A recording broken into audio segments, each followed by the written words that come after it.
People whom you love are not easy. Transform yourself in such a way. Being in your presence, unknowingly, their cup will turn around. As far as your spiritual process is concerned, anyway you're alone. Namaskaram Sadhguru. I'm in a relationship with a very bitter person who is not interested in spirituality. How can I handle my relationship without losing my way on the spiritual path? If your concern is your spiritual growth only, then if you have a demon for your partner, that's the best thing. But your partner, your husband, wife is not just about spiritual growth, you also want to have a pleasant life in the family. Then you have to choose someone whom you like, but any human being on the planet, there is something that you don't like about them, isn't it so? So you use that part of it for your spiritual growth, and the rest of it you enjoy. Just as life.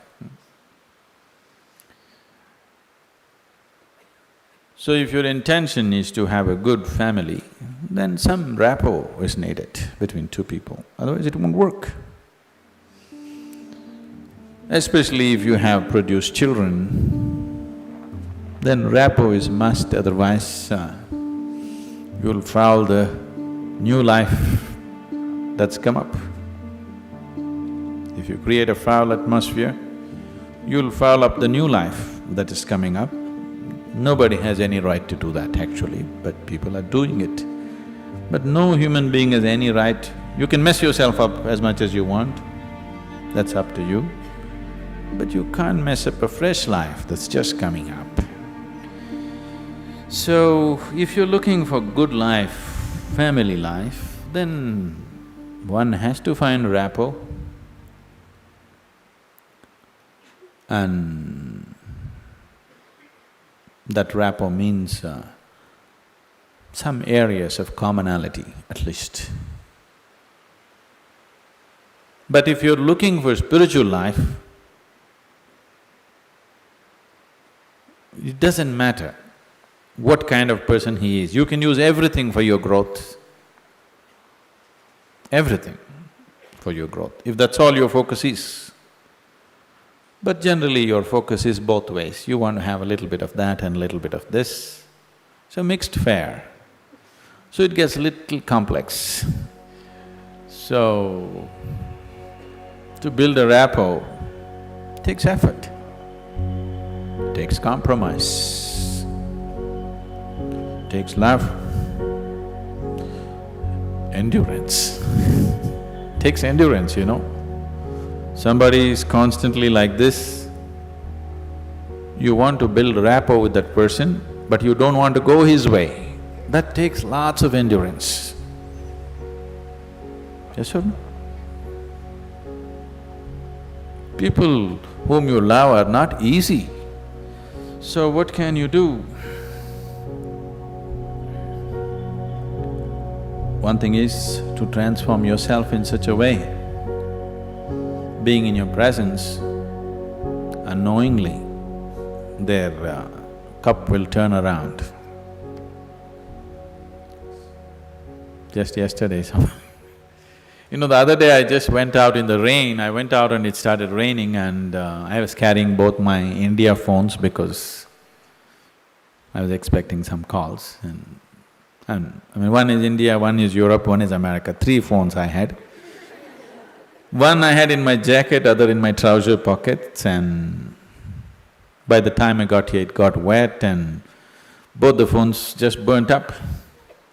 Then people around me were telling me, Sadhguru, why carry 2 phones? Now we can have 2 SIM cards in one phone. If you hold it like this, you can speak on the India SIM card. If you turn it around, it just shifts into the other SIM card. You don't have to switch anything, just this way it handles one SIM card. If you turn it around, it handles another SIM card. You have to become like this. I was very suspicious of this phone, I didn't get it, but but you must become like this. If you wish to take people who are around you with you, if you want to walk alone, it's very easy. If you want to take people with you, then it takes a considerable amount of effort. When Gautama was asked this question, is it better to walk alone on the path or with a companion? He's not like me, he's dry. He said, it's better to walk alone than to walk with a fool. He's not saying don't walk with anybody, he's not saying don't have companions, but he said it's better to walk alone than walk with a fool. Because they can drain you, they can take such a lot of energy and time, and you don't know, they may be stronger than you and they may take you their way than you taking them your way. There's every possibility, yes? So, I won't say what Gautama said. All I am saying is, it doesn't matter how you walk, as far as your spiritual process is concerned, anyway you're alone. Nobody is with you. It's only the bodily process, the material process of life, which you can share with people. You come alone and you go alone, isn't it? Even if you have a twin brother or a twin sister, you still come alone and go alone, isn't it so? So when it comes to the spirit, anyway, you walk alone. So don't mix that up. So that part of it you handle well. The material part of it, according to your capability, to what extent you can do it, you do it. They come your way, it's wonderful. If they don't, it's all right, don't grudge them. It's just that you don't have to go that way. Maybe someday, when the doctor tells you your liver is in a bad state, he may seek divine, you know. Yes? Have you seen people who are walking in the morning? Not everybody, there are certain type of people, these are all over 50, 55 age group people. They have become lean and they're walking briskly every day, religiously they are there. These are all people who generally had a cardiac problem. They almost died. Then their doctor told them, either you do this or you're gone. Now their walking is like a religion. Not Sunday morning, every morning.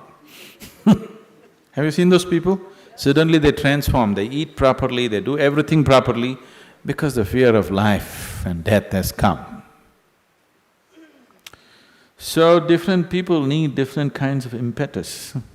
If you're sensible, you learn by just looking. If you're not sensible, you learn by thrashing. Life will thrash you. The material part of your life is never 100% proper, it never can be. Isn't it so? Is there any family which is a perfect family?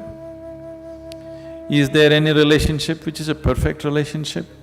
Is there any business which is a perfect business? Is there any career which is a perfect career? There is no such thing, don't seek that. Your life will become wasteful and fanciful if you seek such things. They all happen to the extent you're capable of handling them, that's all. So, you make sure the spiritual part of your life, you handle it 100% properly.